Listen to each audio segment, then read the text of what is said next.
Destiny, Destiny, Destiny. It's a game that lives in infamy.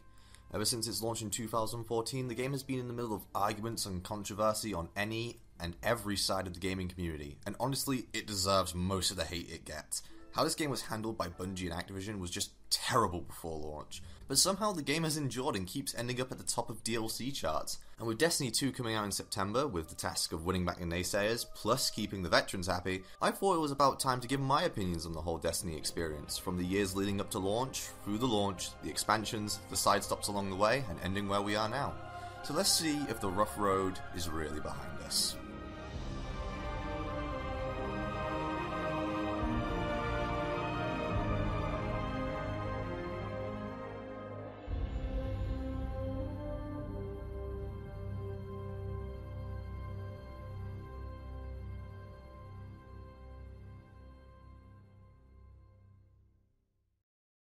The development of Destiny started in 2010 after Bungie finished work on their last project, Halo. I'm falling asleep copying this off the wiki, let's just skip all the boring stuff. By E3 2013, the development of Destiny had reached a point where most of the missions, lore, and game engine were on track for a September 2013 release date. However, during this time, a supercut of the game's story and mission structure was presented to the higher-ups at Bungie. Apparently it didn't test well, causing not only a full rewrite of the game's story, but changing the mission structure to fit the design philosophy of the ability for the player to choose where to go at any time. I'm sorry, what game are we talking about again, because this doesn't sound like Destiny. An effect of the story's rewrite was the departure of the game's head writer Joseph Staten, leaving the team behind the Halo series leaderless. So you would think Activision, with their almost infinite resources, would act quickly and hire a new replacement writer to overlook the rest of development. Nope, development just continued as usual, with the writing team pulling apart the story and stitching it back together into some Frankenstein mess and polishing it only to a perfunctory level. Yes, this did cause a delay in the game's release from 2013 to 2014, but most of that time was used to polish the gameplay, which I understand, but this is a AAA game from Bungie, for goodness sake. They created Halo. You would think someone would be in the right mind to make sure the story was on par with the rest of the game. Nope. I need to digress a bit. Where do I fit into all this? This is a retrospective after all. Well, honestly, I can't remember how I was first introduced to Destiny. What I do know is that once I had a basic understanding of what it was going to be, I was excited because it sounded like Borderlands 2, and back in 2013, Borderlands was my life. Could not get enough of it. So the sound of more loot-based FPS action was all I needed. Come E3 2013, the first E3 I ever watched, might I add, the world was introduced to Destiny. It was beautiful, it was revolutionary, it was next gen. And then I totally forgot about it. Yeah, I just kind of forgot about it until next E3 where the beta went live. Lucky for me, I was able to get in and play it for myself. And what I played was good. Got me instantly back on board. It seemed like it could only get better. The hype thrusters were engaged for launch. Nothing could go wrong. Right? Right?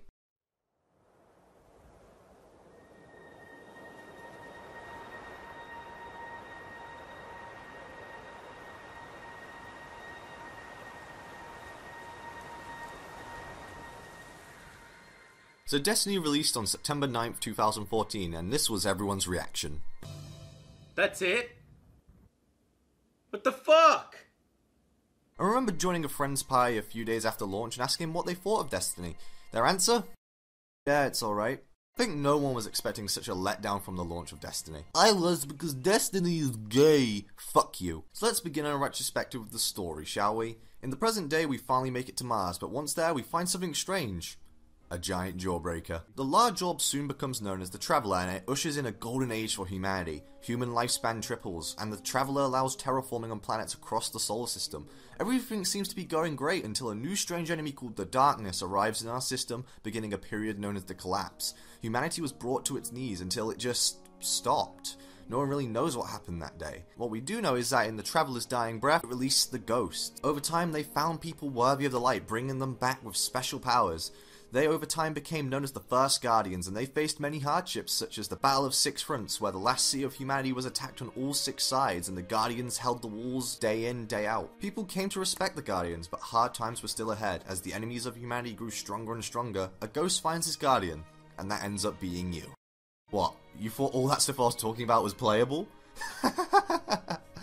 This is Destiny, people, and your story is nowhere near as interesting. So you wake up and escape the Fallen in the Cosmodrome and make it to the Tower of the Last Sea, where you are greeted by the Speaker, who fails to explain anything about the Darkness. I could tell you of the great battle centuries ago. How the Traveler was crippled. I could tell you of the power of the darkness, its ancient enemy.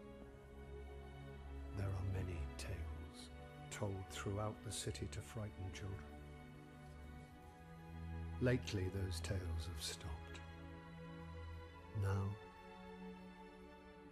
the children are frightened anyway. So at this point you return to the Cosmodrome to collect a warp drive, allowing you to travel to other planets. Meet an old AI known as Rasputin, a war mind who during the Golden Age was one of many in charge of advanced human weaponry fought long destroyed. Rasputin is a reoccurring character with Destiny, so I'll move on. After some more digging on Earth, you discover a new threat, the Hive, who have long fought to be chained to the moon. With this new threat in the minds of the Vanguard, you are instructed to raise an array to regain control of the communications between the inner planets. With that complete, you head for the moon to see the extent of the Hive's occupation, to find they're actually preparing a full-out invasion of Earth. Who's behind this invasion? We'll find out later. So during a mission to stop a Hive ritual, you are contacted by a stranger, who says to complete your mission on the moon and find her on Venus, where she claims much worse evil stirs. Once you interfere in the Hive ritual to absorb the remaining energy from the Traveler, Venus opens up to you where you meet the stranger and she explains the evil she speaks of are the Vex, an evil so dark it despises other evil. Right after some shitty writing. I don't even have time to explain why I don't have time to explain. Ugh. Anyway, she explains the Vex come from a place known as the Black Garden, and to restore the Traveler's light you must rip out its heart. Your ghost then chimes in saying you must seek out the Council of the Awoken, as they know the location of the garden. The stranger confirms this, then leaves. Okay. Moving on, once you arrive in the realm of the Awoken, the Reef, you meet the Queen with her asshole brother who challenges you to retrieve a Vex Gate Lord's head from Venus. In due time you kill the Gate Lord and retrieve a key from its eye and a location of the Black Garden on Mars. But before leaving, the Queen states you are now in debt of the Awoken. Where does this go? Nowhere. Yeah. Off to Mars you go! Once there, you are informed that Mars is torn by war between the Vex and a new faction, the Cabal. Space Turtles. I mean, they blow up planets, but they're Space Turtles. At least until Destiny 2. The Cabal have also been trying to enter the Black Garden, so with the help of stolen research and charging the key with the Vex spire behind enemy lines, you enter the Black Garden, fighting the Vex head-on until you reach the center, where after a very anticlimactic boss fight, you save the Traveler, the city celebrates your triumph, and the stranger returns to gift you her rifle, and says some vague stuff that would make the speaker's speech feel bloated. Then she just leaves, and never comes back. And I'm not just talking about the vanilla game, so that's Destiny's story. Okay, here we go. This story is clunky. It just goes from one problem to the other without much resolution for each. Sure, we did destroy the Black Garden, but the Hive are still invading the Earth. What about that? Plus, it's very scarce on detail. Like I mentioned earlier, not much backstory about the city is in the game itself. It's in the Grimoire cards on Bungie.net. And that's not the only thing. The Queen's motives, the Reef itself. Why do the Fallen want to kill us? It's all just side material, when it really shouldn't be. Even if all the lore wasn't touched on in the main story, it should have been in the game itself in some shape or form, and not on Bungie's website. For a game that's trying to tap into a more casual crowd, it doesn't do a good job of giving them a reason to care. It also doesn't help that some of this dialogue is... I don't even have time to explain why I don't have time to explain. Okay, yeah, it's bad, it's really bad. But to be fair, some of the deliveries are just... awful. That wizard came from the moon.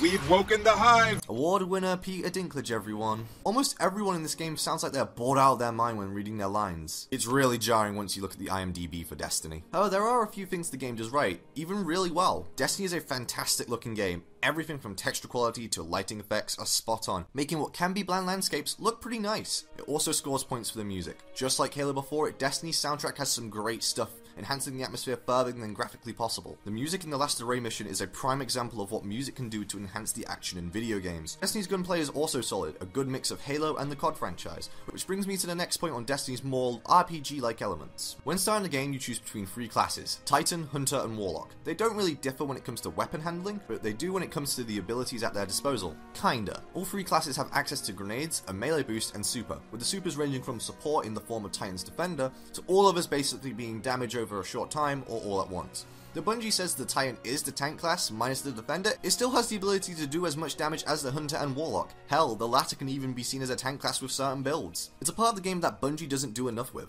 A shame really, since Bungie bring the solid gameplay to its knees with the travesty known as the vanilla leveling system. Oh, I've been waiting to talk about this. So the max level at launch was 30, but you could only reach 20 through normal XP gains. How do you get from 20 to 30, you might be asking? Well, how does constantly swapping out armor for one extra bit of light sound?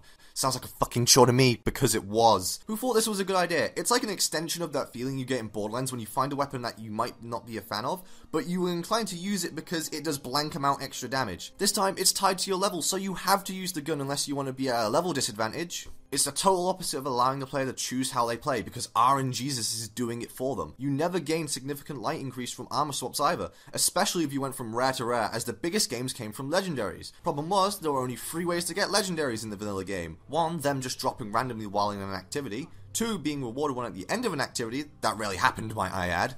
And 3, buying a legendary item straight from one of the vendors in the tower, which usually cost over 100 Vanguard marks, a currency what was not only hard to come by, but only 100 of them could be collected per week. Oh, so getting an engram was the best way to go by it. Oh, how naive. Not only did you have to roll for a chance to get the legendary engram, but you had to take it to fucking Rahul the Cryptarch to roll it again for a legendary, and back in vanilla, that wasn't guaranteed. You might get a legendary, but you also might get another useless blue or green, because that's fair. How did this get past the beta? Seriously! Destiny is like the usual Pokemon game.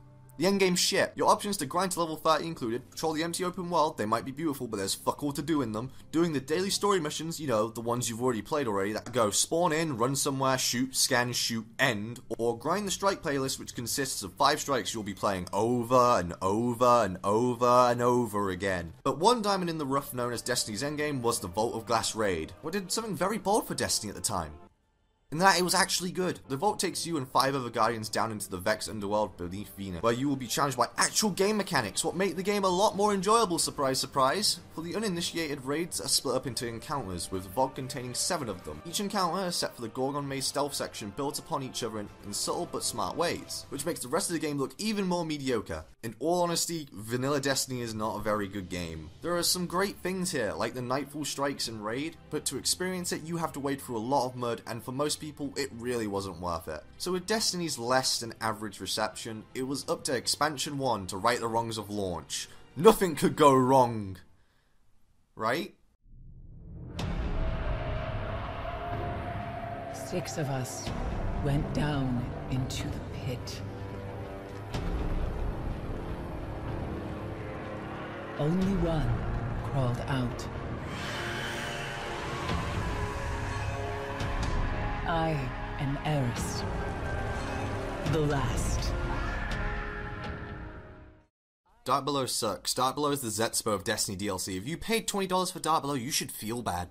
The Dark Below is not a very good expansion. It scratches the surface of Destiny's problems and in some cases opens up new ones.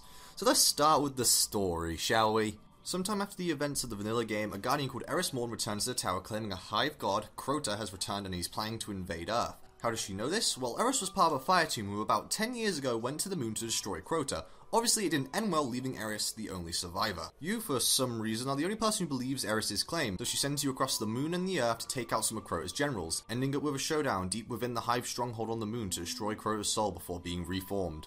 What, you think there's more? No. That's it. Really, the Dark Below only contains 3 story missions. 3. Wanna know what Bungie said before the Dark Below came out? Here, watch this. Our story was a core goal for us. Our story was a core goal for us. Our story was a core goal for us. Lies! Fucking lies! That's from an official Bungie vidoc. What's going on with you, Bungie? So the story is a letdown to say the least, but what does the Dark Below do to improve the experience? Not much. The Dark Below did add some extra endgame content, but you could be boiled down to kill this guy. Now kill him.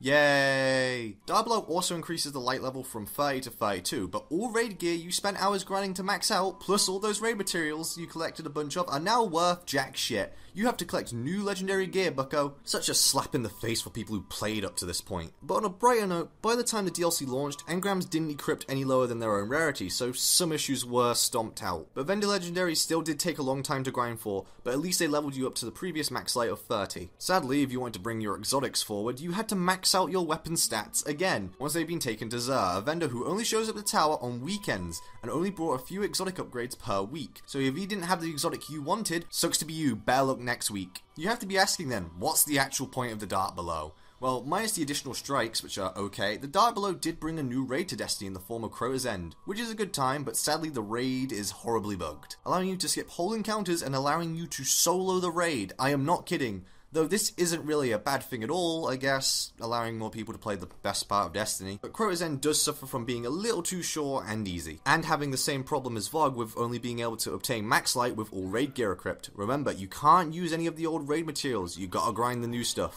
Overall, the Dark Below is a letdown minus the raid, not really helping Destiny in any substantial way.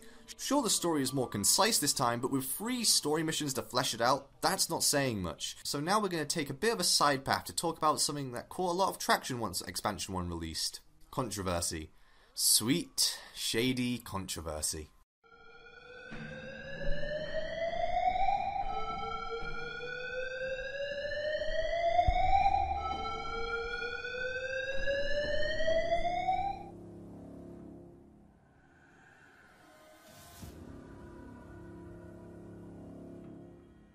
So you know how the Dark Below seemingly rehashed a bit from vanilla of the Hive planning to invade Earth? Well, that's because according to a lot of accounts, the Dark Below and the following 2 expansions were supposed to be part of the main game at launch. What proof do I have? Well, up until and during the Dark Below's release, people kept uploading videos and screenshots of areas that would later be added in DLC. What was the reason behind this? Well, according to Activision and Bungie, it decreases download times when the DLC launches. Which brings up the question of, why don't you do what COD does and release a patch a week or 2 before the DLC launches to do most of the heavy lifting? And why are you working on the DLC before launch and not polishing the vanilla product? Another more scummy answer that people like to agree on is that when the supercut of the game's missions were shown to higher-ups and the order to rewrite the game's story came through, Bungie and Activision took parts out the main game, lining them up for a DLC release, boosting profits and explaining the year-long delay after E3 2013 and the departure of Joseph Staten in one scummy swoop. And according to accounts from anonymous Bungie employees, that's kinda what happened. After the rewrite, Destiny as a project went through a lot of rescoping to make it more concise, and the reuse of content was to cut down on production costs and salvage what they could for reuse on later production on Destiny.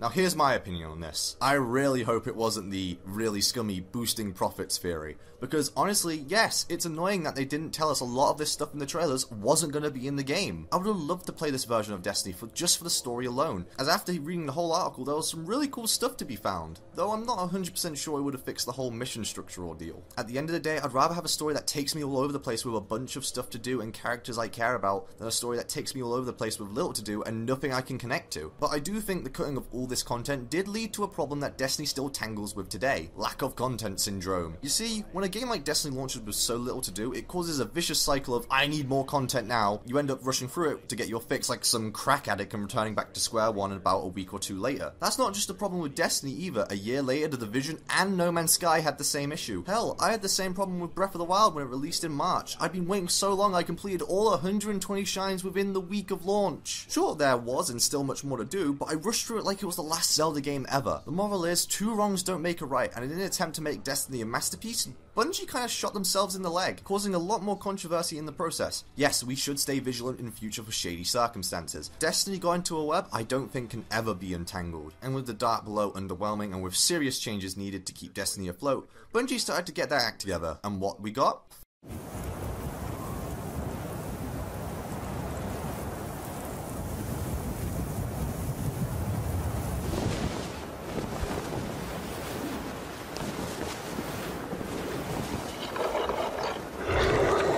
When the Fallen sought to destroy us,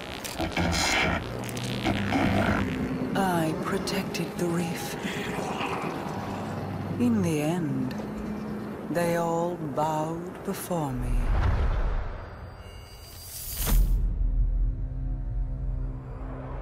We showed them mercy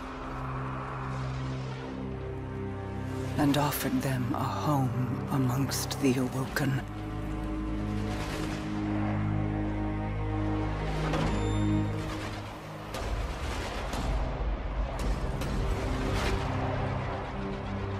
They met that mercy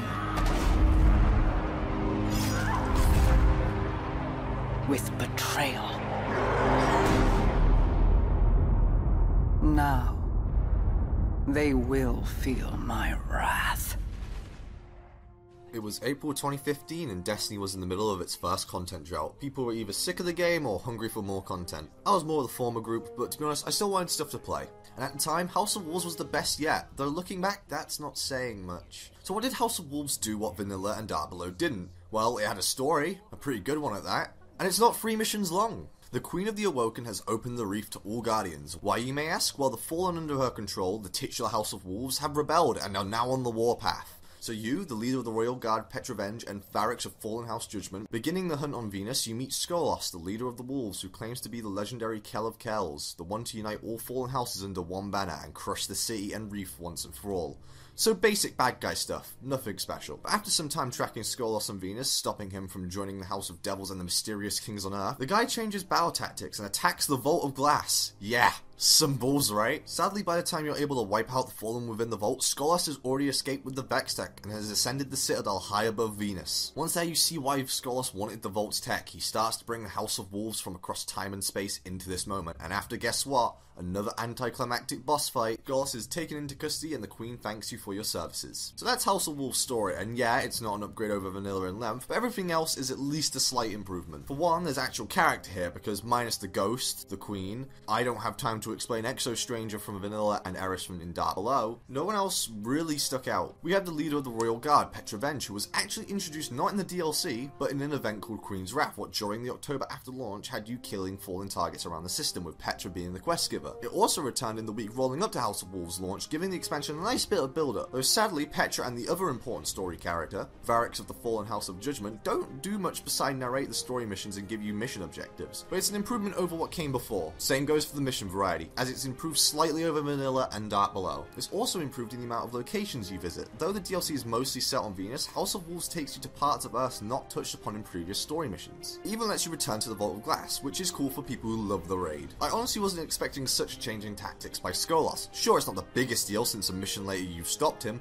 but actual development in the story is a good thing. So what does House of Wolves change gameplay wise to improve Destiny? I give your attention to Etheric Light. You know how...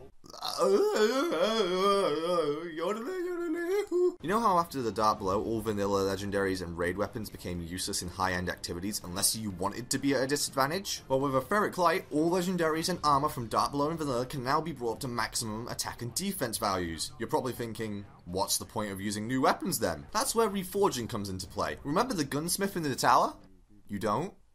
Oh. Well, now you can re-roll the perks on any legendary weapon added in the House of Wolves expansion. Sure, in the long term this might have been too easy of a process, but it gave a nice incentive to keep legendaries even if the perks weren't ideal. House of Wolves also introduced a new social space, the Reef. The whole expansion revolves around the place. This is where your story quest begins and you receive your rewards in the DLC. The place even has a cryptarch. Minus all that, the Reef is pretty pointless. Aesthetically, it lines up with the theme of the DLC. You could have just had Petra return to the tower like she did in Queen's Wrath. It just makes more menial things like claiming stuff from vendors take even more time. Oh, I got a Queen's Wrath package, go to the Reef. I got a Vanguard package. Leave the Reef, load the tower. It slows everything down to a crawl. What about the endgame content added in House of Wolves? We got the Shadow Thief strike, sure, but what about the raid?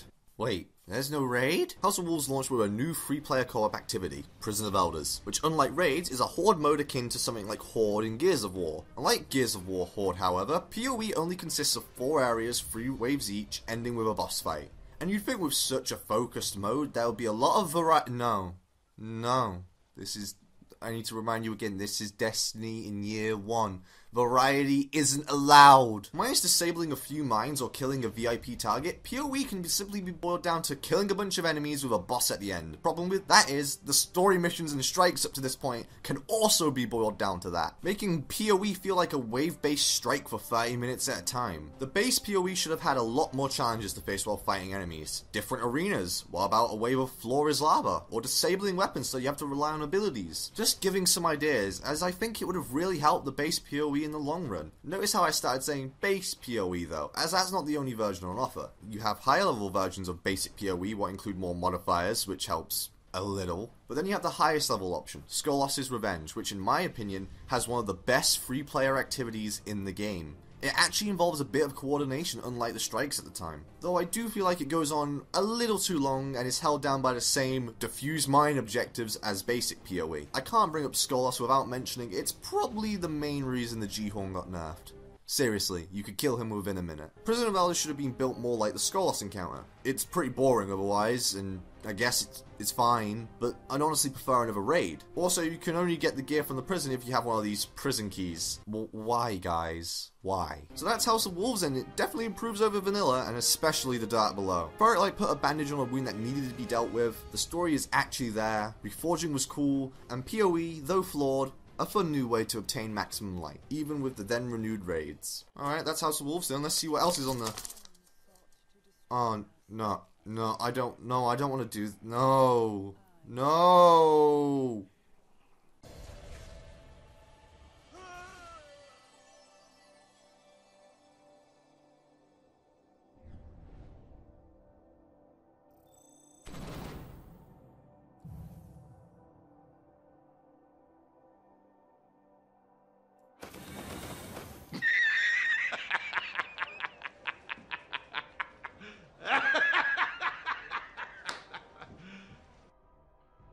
If I were to give you an analogy for the Crucible, it would be something like this. Slamming your head into a wall over and over and over again. The Crucible is a shit show. It seems to go from one extreme to another. There is some good stuff in there, but it's buried by shit. Crucible is Destiny's answer to PvP and consists of many game modes what can be found in Call of Duty or Halo like Domination, Team Deathmatch, and Free-for-All. Depending on the size of the mode, you'll be playing on a wide variety of maps, and most of them are pretty well designed. With Rise of Iron, there are 30 maps to play on. Too bad there's no voting system for the maps, so if you don't like the map the game throws you, you gotta suck it up. Just like PvE, the gunplay is solid, an okay balance of COD and Halo gunplay. Smart shooting is definitely encouraged here. If you spam body shots like it's Call of Duty, you won't be winning many gunfights, but if you aim for the head and control recoil, you will be rewarded. Though the skill gap is not as high as previous Halos. But the variety of game modes, maps, and gunplay was never the problem. It's the lag, the spawns, subclass and weapon balance that make my blood boil. So let's start with that lag.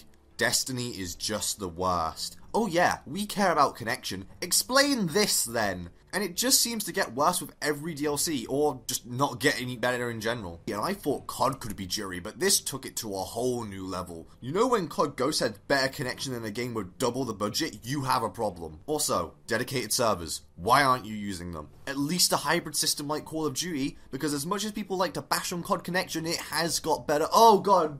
Out of my eyes. I'm sorry. No. Destiny also suffers from that feeling of the enemy team is all gods while I'm stuck here with the potatoes. Yeah, I know it's a deeper problem than even Bungie can really find a solution for. I thought I'd just bring it up. The biggest of the Crucible's problems, in my opinion, stems from the weapon balance. Destiny's PvP has gone through so many metas. The Soros meta, Form meta, Shotgun Sniper meta, Pulse meta, Sidearm meta. The list goes on. The problem extends from the various amount of weapons available. Each weapon type can be split into smaller archetypes. Example, you have auto rifles with higher damage, lower recoil and slower fire rates, and then you have ones with lower damage, higher recoil but an insane fire rate. This extends across all weapon types, causing a balanced nightmare that would make the FAMAS in Black Ops 1 look underpowered. Let me give you the House of Wolves meta example, Fawn, a rundown. Fawn was a very underwhelming hand cannon in PvE. Sure, its ability to dot damage enemies was cool, but it's actually part of the low damage, high fire rate archetype of hand cannons. And why would you use an exotic primary in PvE? Like, seriously, why? The Gjallarhorn exists, why? In Crucible, the ability to spam shots without much problem was welcome to everyone, and the dot damage was the icing on the cake. It was everywhere. Like I mentioned earlier, this wasn't the first or last time this happened. There's a point where weapons like Fawn go from annoyance to piss take. Destiny has gone over that line multiple times in the last 3 years. The amount of possible perk combinations on legendaries is also an issue, at some points even causing perks to be removed from the game entirely. This continues into subclass balance, which I'm just going to flat out blame Destiny for the abundance of insta-kill abilities in multiplayer games recently.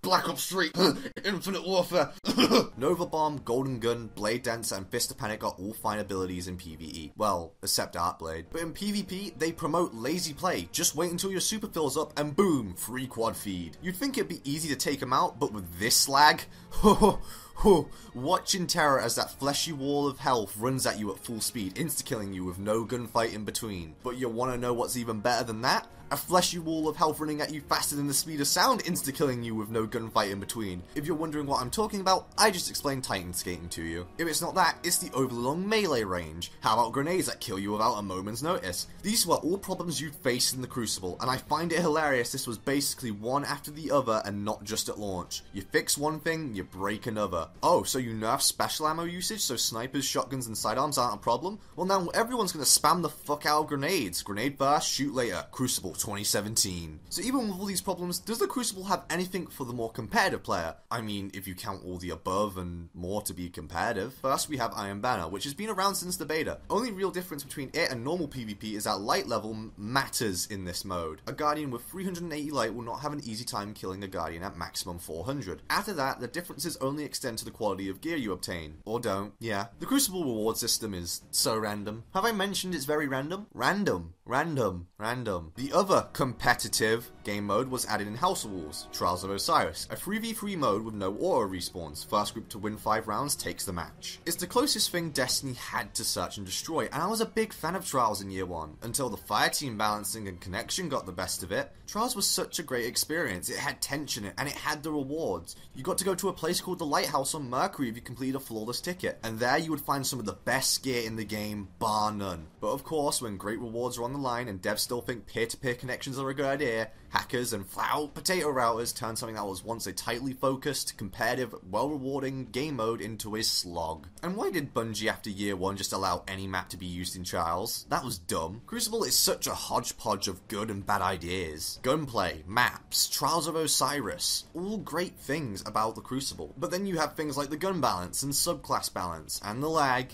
which just ruin the experience for everyone. And that ends year 1. We had some ups, though it's mostly downs. Destiny's first year had some great moments though. So what was next for Destiny? Well,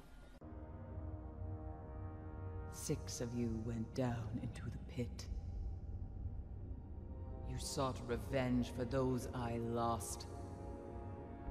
You slew a god, Crota. With his last breath, he reached out across the night.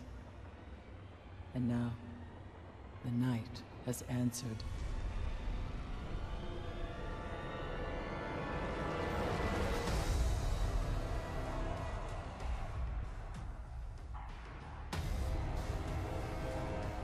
Oryx, Crota's father.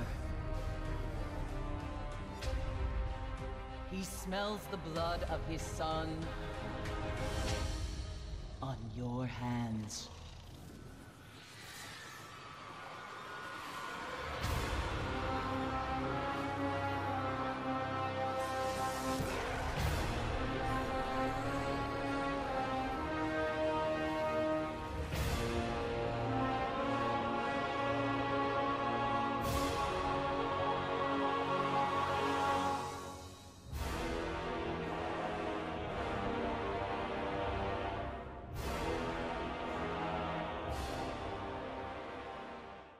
E3 2015, what a year, right? Microsoft's show was pretty good. Halo 5, Gears of War 4, and then Sony blew them out of the water. Black Ops 3, Crash Bandicoot teaser, Final Fantasy 7, Horizon Zero Dawn, and new Destiny content. But wait, the expansion pass says it only contains 2 DLCs. Why is it $40? Oh my god, what is this special edition? Those are all things that went through my mind when the Taken King was announced. It was an uphill battle for Taken King. Bungie trying to prove it was worth the $40 purchase. Luke Smith. The Legendary Edition controversy. Luke Smith again.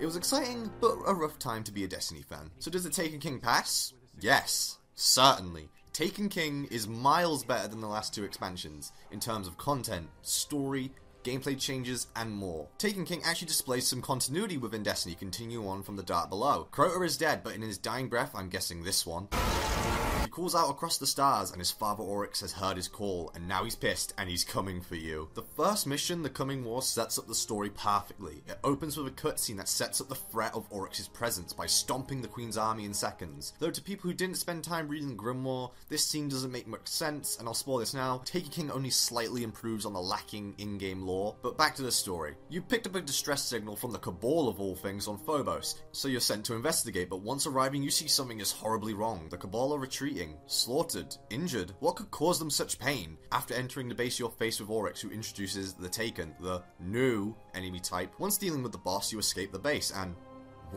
another cutscene. Holy shit, Destiny has a story. Sound the alarm! We are reintroduced to the leaders of the Vanguard, Zavala the Titan, Ikora the Warlock, and Cade the Comic Hunter. So Cade has an idea how to deal with Oryx by getting us on his dreadnought, so he sends you to the Cosmodrome to collect some stealth tech he stashed years ago atop the launch site. Once complete, it's another cutscene. Oh my... I'm okay. I'm sorry. I'm not used to seeing that much effort put into Destiny. Using the stealth tech, you approach the dreadnought, but the tech fails and you're stranded on the Behemoth warship. After some time taking down the super weapon and setting up patrol zones, Zavala sends you to investigate the Cabal fleet what crash-landed on the ship. Once searching through the computers, you find them searching for Oryx trying to open a thing called a rupture. Eris chimes in saying only the Ascendant Hive may pass through these portals, leaving you with only one option: return to the moon and obtain a piece of the crystal that held Crota's soul. Back to the moon, where once fighting through the Hive, you grab a chunk of the crystal and... We've got it. I knew it could be done. And does it still hold the whisper of Crota's soul? According to my analysis, it's empty. No matter. Return to me, Guardian, and we will destroy.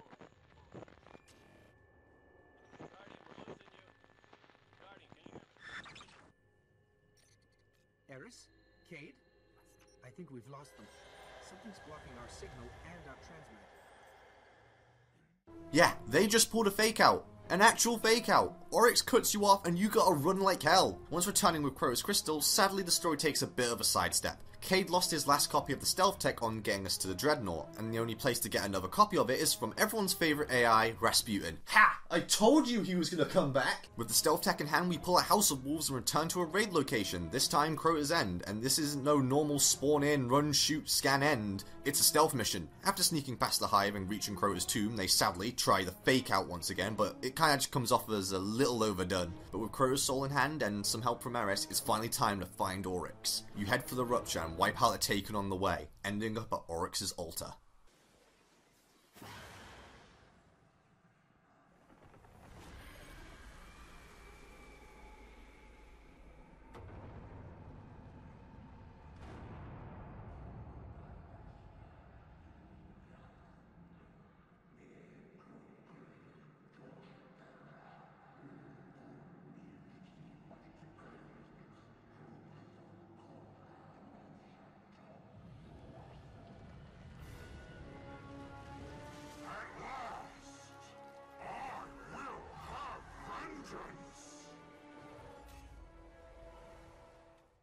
That intro sets the stage. The music sells the atmosphere. Oryx means it. This is our final fight. And no, this isn't an anticlimactic boss fight. Sure, I think it goes on for a little too long, but there's actual build-up, and the fight doesn't last all of 5 seconds. Skolos! The whole fight has been set up since the beginning of the campaign. I'd rather have it stay too long than no time at all. Though the biggest problem with the story is the ending. After landing the whoop-ass on Oryx, he takes himself. The fight itself is great, but anything just like that killed it. Either way, Oryx is defeated, and that's the end of the Taken King. But wait! There's more! We get a Marvel-esque end credit scene, setting up the end game? Wait, what? So yeah, Taken King is definitely steps ahead of the 3 previous adventures. First, there's actual character here. With the returning Eris Morn, we delve a little deeper into her backstory, learning about what makes her tick and the fire team she lost years ago. Then we have Cade 6, the Hunter Vanguard, who acts as the main quest giver for the DLC. Funny man, and the one who sends you on your way to fight Oryx. Yes, Cade did have a few lines in vanilla, but he was stricken with mundane syndrome back in year 1, so we don't talk about it. We also have the return of Ghost, who was silent for Dark Below and House of Wolves, now voiced by Nathan Drake Nolan North, instead of Peter Dinklage. Nolan North does a much better job as Ghost, probably since he's a seasoned voice actor for video games. They even took the liberty of revoicing all vanilla Ghost lines, which helps with the continuity. Besides that, we do have some moments from the other Vanguard members, Ikora and Zavala. Even Petra and Varix appear from House of Wolves. And second, the extra mission variety. Yes, it's not in every mission, though just having actual story making the missions feel less empty is a good thing. A few missions do have slightly different setups. I bring you back to Crota's Crystal mission and Stealth mission in Crota's End. Bungie also did add some vanilla missions into the DLC questline, so Sword of Crota is now part of Dark Below and the Hunt for the House of Winter's Cal is now part of House of Wolves. Sadly, the mission variety doesn't extend to the endgame, though Taken King actually has an endgame unlike vanilla. With you partaking in 4 new strikes, what are the best to date, yes, Echo Chamber does count, sucks to be you Xbox. and the main source of content known as the Taken War, which yes, does contain some mundane waiting in patrol zones, but also actual new missions that flesh out the story a little extra and lead up to the raid. There's also a bunch of new quests to hunt down new exotic weapons and even a sword. Quests themselves were added in the Taken King, making it easier to follow story details and get new gear. Let's rewind back to those patrol zones. They still suck, but we got a new one, the Dreadnought. Oryx's floating fortress has a few new things you can do unlike the other zones. There are secrets everywhere in this place, may they be chests filled with loot inside or calcified fragments that flesh out the war, still in the Grim Archives by the way. Also, dotted around certain missions and the Dreadnought are scannable objects that give extra context to a location. But we also got some new public events, which I forgot to mention when talking about vanilla. But back then, public events basically gave you fuck all, so why even bother? The Dreadnought gives us Court of Oryx, where Guardians can come fight separate tiers of bosses for actual good rewards that help you progress. And guess what? These bosses have actual mechanics. Some of them are really cool. I will always have a soft spot for the Crota callback. So you actually have a bunch of stuff to do, but does that matter with a terrible leveling system? Actually, they fixed it. Yep, I can't believe it either. The effort alarm is broken on the floor now. Light leveling works differently in Year 2. Instead of your 4 armor pieces having a separate light stat, your light is now determined by all your pieces of gear, helmet, gloves, chest piece, boots, primary, special and heavy weapons, class item, ghost, and new artifact. Each has an attack or defense value, and your light is the medium between all your gear. That's cool, but we still have the issue of swapping out gear all the time, especially since the move to Year 2. All Year 1 gear is now basically useless. Yeah, you have to obtain new gear for everything. This does apply to exotics to an extent, but certain exotics were brought forward into Year 2 to buff the exotic number, but you no longer need to worry about deleting an exotic as Bungie has added these iPads in the tower that keep a copy of every exotic you've earned and allow you to upgrade from Year 1 to 2 where applicable. The kiosks don't just extend to exotics either, shaders and emblems are now stored retroactively, so no longer you need to worry about losing anything. Thankfully, when you start getting legendaries, this is where infusion is introduced. Let's say I have a chest piece I really like at 200 defense. Instead of swapping it out when I get a more powerful piece of gear, you can merge that strong gear into the piece you want to keep. This without a doubt is one of the best things in Taken King, though during TTK it wasn't perfect. Let's say I have a piece of gear I want to use as a fusion fuel at 250 defense. When I fuse it into my chest piece, it won't become 250, it'll become 240. So you lose around 20% of that valuable defense. This just feels like it was added to be a roadblock so people don't hit max light too fast, but overall, Infusion is a much welcome addition to Destiny. But that's not all, getting legendaries from vendors is easier than ever as Vanguard and Crucible marks have been combined into legendary marks. The best thing about these, you can get as many as you want per week, and you are only capped by the amount it can carry, which is 200. More than enough to obtain some new legendaries every week. And the fact that in theory, any legendary can be used to reach max light, it also has the effect of giving everyone their own distinct style, so seeing clones just run around the social spaces is less of an issue. The Gunsmith was given more things to do in TTK with the introduction of test weapons and weapon packages. Every week, Banshee has a set of weapons which have a certain challenge connected to them. It could be killing fallen captains with a sniper rifle, or getting multi-kills with a rocket launcher. Completing one of these gains you a reputation for a Gunsmith level, and starting with rank 1, you can choose from up to 3 guns each week that will be delivered on next Arms Day. And each package contains 3 weapons to choose from, so you're not out of luck if one roll doesn't tickle your fancy. It's a great way to arm yourself, pun intended, for the endgame content. Strikes also got more attention in the form of strike-specific loot. Once killing the boss, they may have a chance to drop loot you can get only in that strike, may it be armor or a new weapon. It's a nice way to give incentive for returning to strikes you've done many times before. Last but not least for the gameplay changes, we got new subclasses, one for each class. Before this point, Titan, Hunter and Warlock were missing one element when it came to the supers and rolls. With this DLC, Hunter gets its support class in the form of the Night Stalker, Warlock gets its close range super in the form of Stormcaller, and Titan gets Sunbreaker. So now you can become 4 Emperor Palpatine and the Pink Power Ranger in all their glory. But in all seriousness, these are cool supers. They feel more refined than the ones we got at launch with a lot more skills that change the aspects of the subclass. But what does that all lead up to, huh? What's the greatest challenge in TTK? You know what I'm talking about. Finding a team on LFG to do King's Fall. King's Fall is a great raid. It's got good mechanics, epic boss fights, but it feels like it stumbles when it comes to accessibility. I'm on the side of Destiny's a bit too casual. I cannot deny that. But from my experience at least, King's Fall just created so much elitism, I just stopped playing Destiny. I was fed up with the kids lying that they've done the raid. I was sick of all of it. I just didn't see the point in going to all that trouble. Taken King was also the turning point on how content would be handled in Destiny, with less paid expansions and more free events. The first being Sparrow Racing, something that people wanted forever. And it's alright, the SRL wasn't that deep, there was only 2 tracks to play on. Plus, the difference between Sparrows were kept to a minimal because casuals, you wanted the new Sparrows from the event. Well, there was always a new microtransactions, which I will be honest, I don't have much problems with micro DLC in Destiny, as it's been pretty fair up to this point, so no reason to bitch about it. So overall, the Taken King took big steps into improving Destiny. Story, more mission variety, actual endgame and actual characters, new subclasses, infusion, quests, the raid, exotic armory. There are misses when it comes to the ending, patrols, and still lacking in-game lore. There are more than enough pros to outweigh the problems.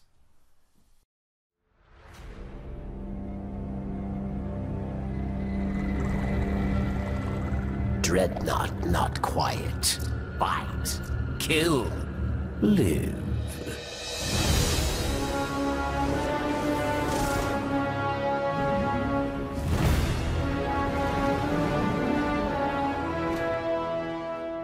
Before starting, yes, I did forget about Festival of the Lost, leave me alone, but nothing really happened in that event, so let's just move on and forget it ever existed. Though you are probably asking why I'm covering the April update and not something like Crimson Days. Well, first, I didn't play Crimson Days, this was still during the time I wasn't playing Destiny. Second, according to my friends who did play Crimson Days, it was shit. And third, the April update actually has content in it. But I wouldn't call it new though. Spring 2016 was yet another content drought for Destiny. Lucky for me, I'd been long gone, so it was like the last 6 months never happened. The April update, story-wise, picks up during a period known as the Taken War, aka Taken King's endgame. You're summoned to the Reef by Varix, who has sensed a new Taken power rise. You head to the Dreadnought and find Malok, who intends to take Oryx's throne. You ain't having any of that shit, so once messing around in the Dreadnought for a while, instead of capturing Malok in the Prison of Elders like Varix wanted, you outright kill the guy. And that's the story. Yeah, where do I begin? Though I shouldn't be as harsh on a free update.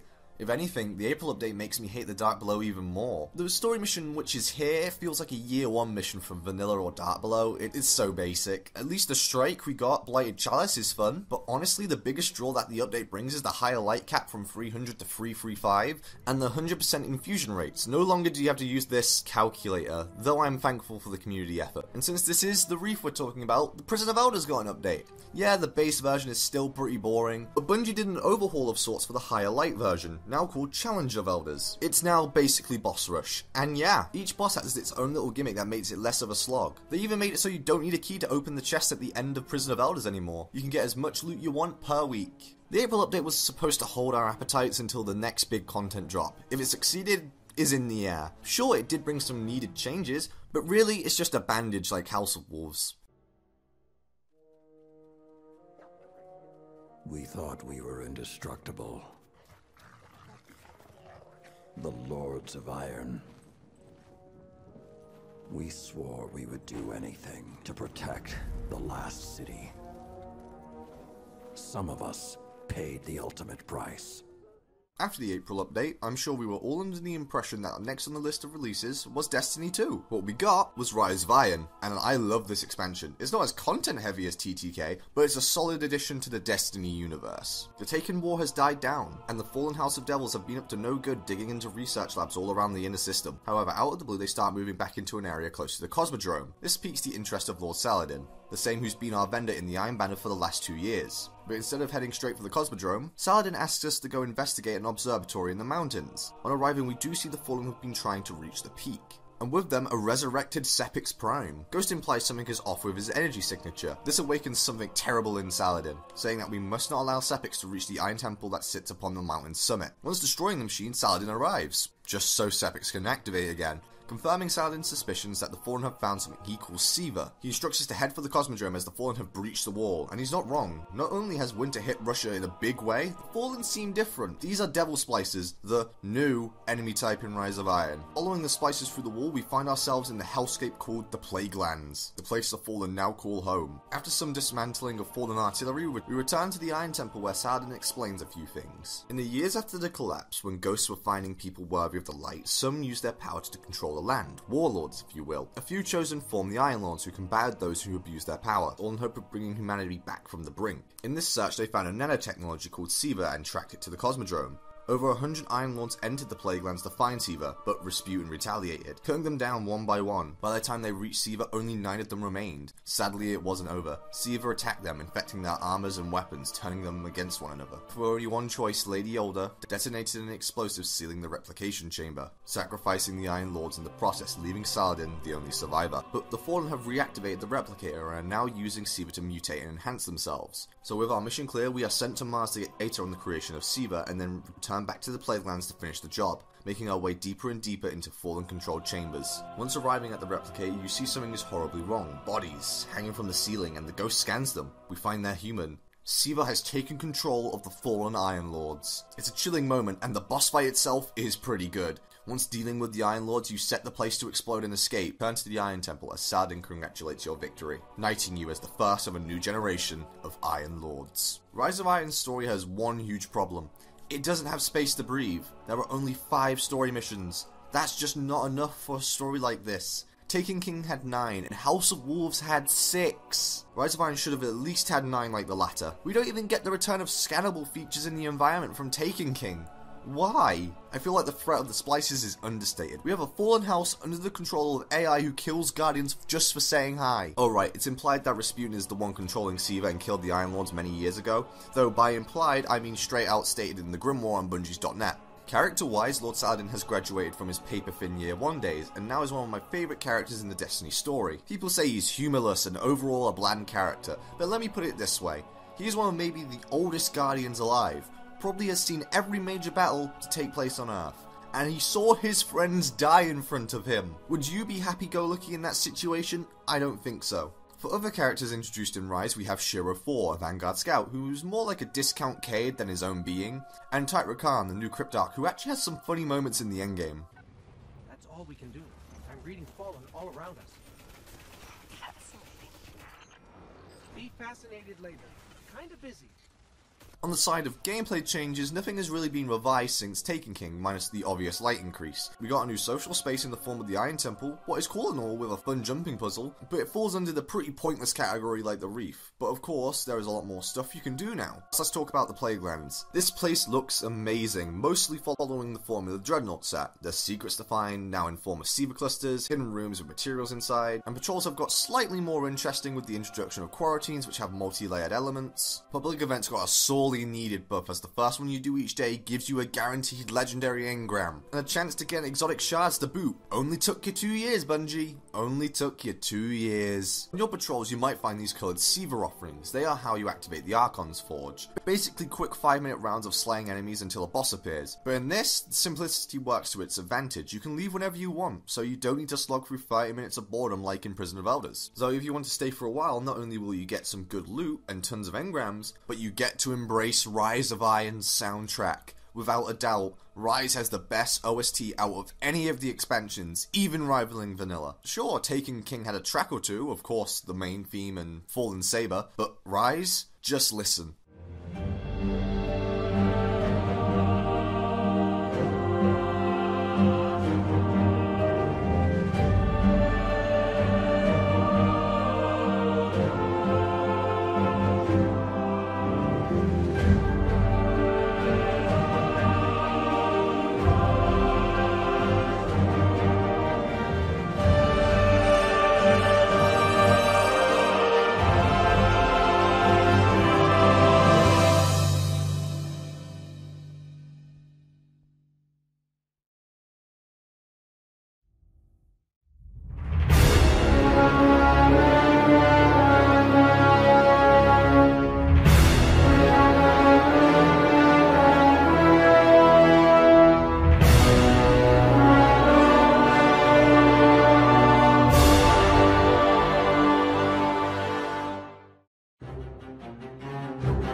I think it's the sense of scale the OST gives off, a grand orchestra for those more somber and larger-than-life moments. Rise of Iron's endgame isn't as strong as Taken King, but still a pretty good attempt. Strike-specific loot got changed slightly with the 3.0 update. Now instead of dropping from the boss itself, loot is locked inside a chest at the very end of the strike, and you need a new skeleton key to obtain it. I'm 50-50 on this change. On one hand, it's annoying that you need to go through another prerequisite to get a certain piece of loot you want, but on the other, it's nice to be able to choose when you get a strike reward. Quests have also returned with a few new exotics getting the Year 3 update, like Galahorn, everyone's favourite dick measuring contest, and Fawn.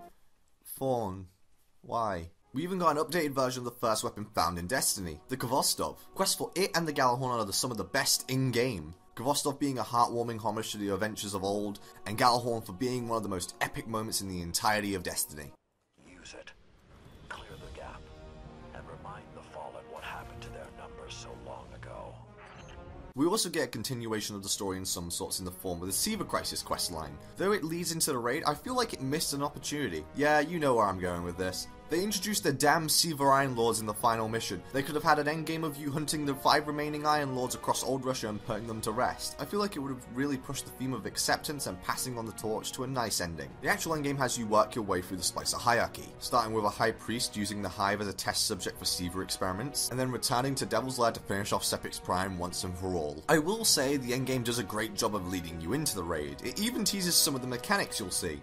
Though I just wish there was more. I'm not the first person to express interest in fleshing out the mutant Iron Lords. So how about that raid? Well, we have Wrath of the Machine. It's somewhat shorter than King's Fall. It's definitely the best reverse version of the raid formula started with Vault of Glass. If that's a pro or con, that's up to you. But I honestly really like Wrath. The first 2 encounters build on each other well. The Siege Engine encounter is a fun change of pace, and Axis Archon Prime not only has some interesting mechanics, but is climactic as all hell. Each raid up to this point has had a specific exotic weapon to come with it. With Vogue, we got the infamous Vex Mythocast. With Crota, we got the infamous, for the wrong reasons, Necrochasm. King's Fall got us the Touch of Malice, and Wrath is no different with the exotic Outbreak Prime. Though the quest for Outbreak Prime was crazy complicated. Is it a bad thing? Not at all.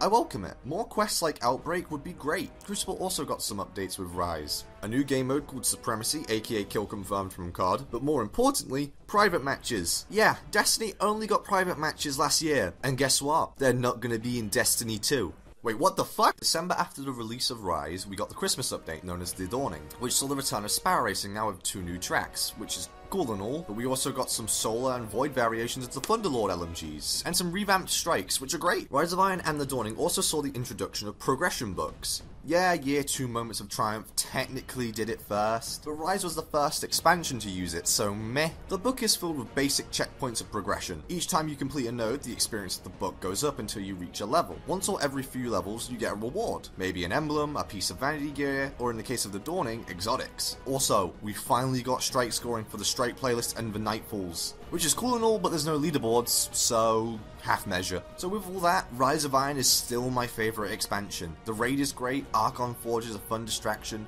it took quests in a better direction, the music was amazing, and it set some good groundworks for future projects. Though it does have its problems, the story is too short to be fleshed out properly, and the endgame misses some big opportunities, and Strike Gear 2.0 is a good and bad thing.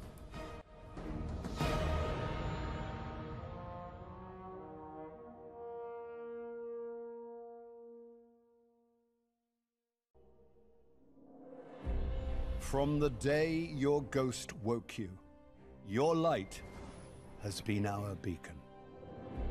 You defended this city from the worst the darkness sent against us. Atheon, Crota, Oryx, Axis. When you are called on, you will do it again. The city's children tell your story to each other. Pretending to be guardians, they grow braver and more powerful with each retelling.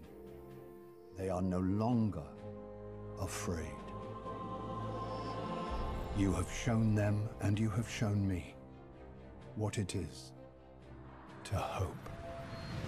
You have led us to a new age, Guardian. An age of triumph and remembrance. Today, and tomorrow and every day, you fight for us. You fight for the Traveler. You fight for those who fled here from 1,000 nations, looking for refuge. We thank you, Guardian, and we will never forget. The final free update before we move on to Destiny 2 was Age of Triumph, and at face value, Age is just recycled content. If you're out of the loop, Age of Triumph added the old raids back into Destiny's endgame with increased light level versions of each. And I think it updated Challenge of Elders as well. I think? Certain primary weapons from each raid got an exotic adept version, since after Taking King, no legendary primaries had elemental burns. Slight changes were added to each raid, such as the Templar encounter being less forgiving, and Crowra actually being fixed 2 years after its release. Really, Bungie? The book was also a huge part of Age. If you completed at least half of the objectives, you got a discount on a t-shirt. It's a nice shirt. One great thing Age did bring, though it came way too late, was the addition of rotating vendor weapon rolls each week. Why it took so long? I don't know. Age overall is a thank you letter to the fans for sticking with Destiny 1 through thick and thin. Yeah, it's just recycled content. It's a nice way to experience the best Destiny has to offer before we move on.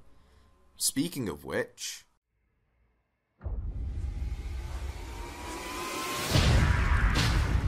This enemy has taken our home. And now, they threaten our very existence.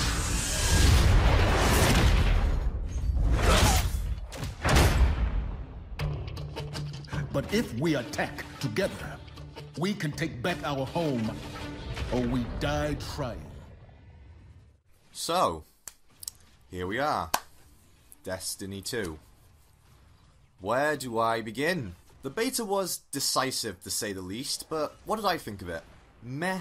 Yeah, it's Destiny. But that's kind of the issue. Not much is different here. Before I come off too negative, let's talk about the things I like. Homecoming. What a great opening mission. It sets the stage perfectly. The characters are actively communicating throughout. The mission doesn't lean too much on mechanics like scanning or holding down certain positions, a la Zavala's plaza defense. It could even be surprisingly challenging at times, introducing new enemy types keeping you on your toes. Then we have the new villain. Gary! Or Gil. Glenn? Is it? I don't know. It's something with a G! Gaul. His presence is a dominating one, though I can see it depleting throughout the story if they don't give him more depth. Yeah, the idea that he deserves a light more than humanity is an interesting one, but this is Destiny, so it'll probably stay that simple because casuals. Oh, and Gaul's mentor, the console, who makes these names, is totally the speaker. Yeah, I'm just putting that out there. Next is the Strike, the Inverted Spire. If you have experience with strikes from Taken King or Rise of Iron, not much has changed. Playing it safe can work, but strikes need to take more risks. While writing this script, it was announced D2 will not have multi-seat vehicles.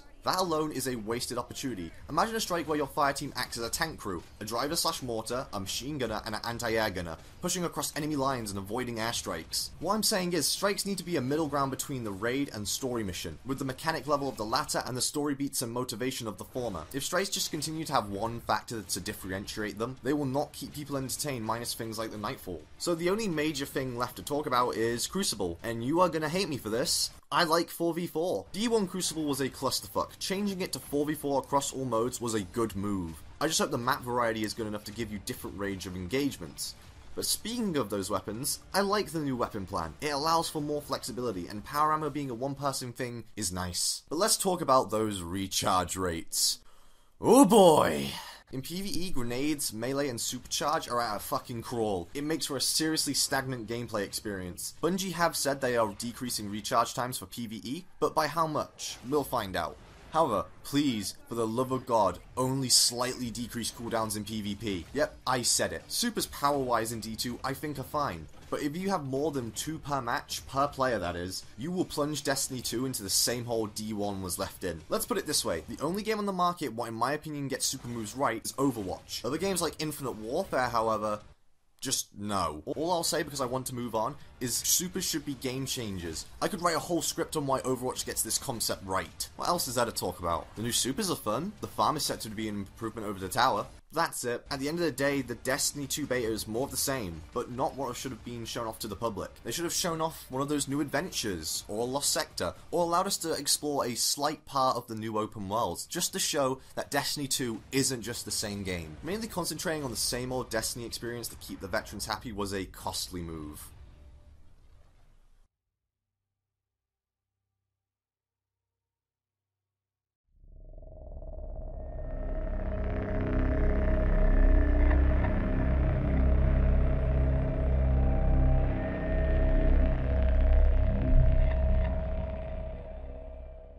So far, the beta was underwhelming to say the least. I'm still looking forward to launch, however I'm practicing cautious optimism for a few reasons. First, I feel like the story will be better than D1, though I highly doubt it's going to break new ground in storytelling or be deep. This is why I prefer Rise of Iron to Taken King. Rise went deeper by being rooted in the legends of the Iron Lords, leaving questions behind for better.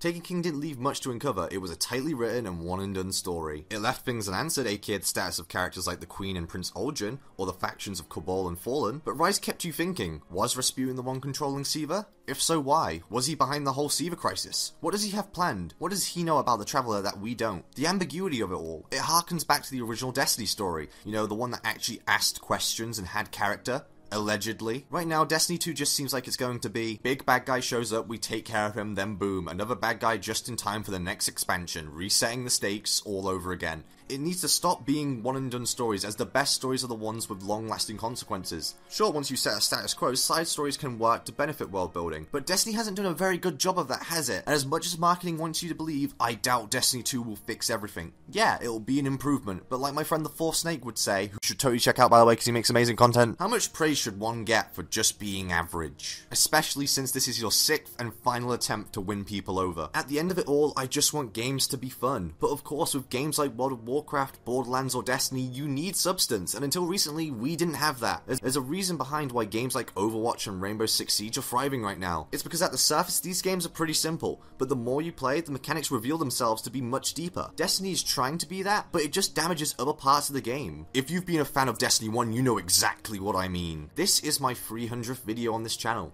and yeah, a lot of it isn't very good, arguably just like Destiny, but it has a special place in my heart. Destiny is one of the reasons I got a PS4 as soon as I did. Advertised as the next Star Wars, before we got new Star Wars. Besides that, Destiny was a place I met a lot of people, who I still play games with today, but I won't get mushy. Bungie, this is my last request. I worked 6 months on this video, not just to bash Destiny, but to bring light to the good things about this game. Sadly, if you want to improve, you gotta face the bad, and I really hope people working on this game understand that. I have poured hundreds upon thousands of hours into Destiny. Take time to test and perfect Destiny 2. Do not cut corners. Be serious with this one. If you fuck this up, no matter how much you fix and change in the expansions, I'm not giving you another chance, and I'm pretty sure no one else will either. I'm as sick of bland criticism and comebacks as the next guy. You can't make fun of Infinite Warfare because it's their first go. You never gave Infinite Warfare a chance. Destiny's amazing, you're just a faggot. Dark Below is amazing, you don't understand. Destiny is amazing, you're just a faggot. Dark Below is amazing, you don't understand. You can't make fun of Infinite Warfare. You said something that doesn't align with my opinion, so your opinion is invalid.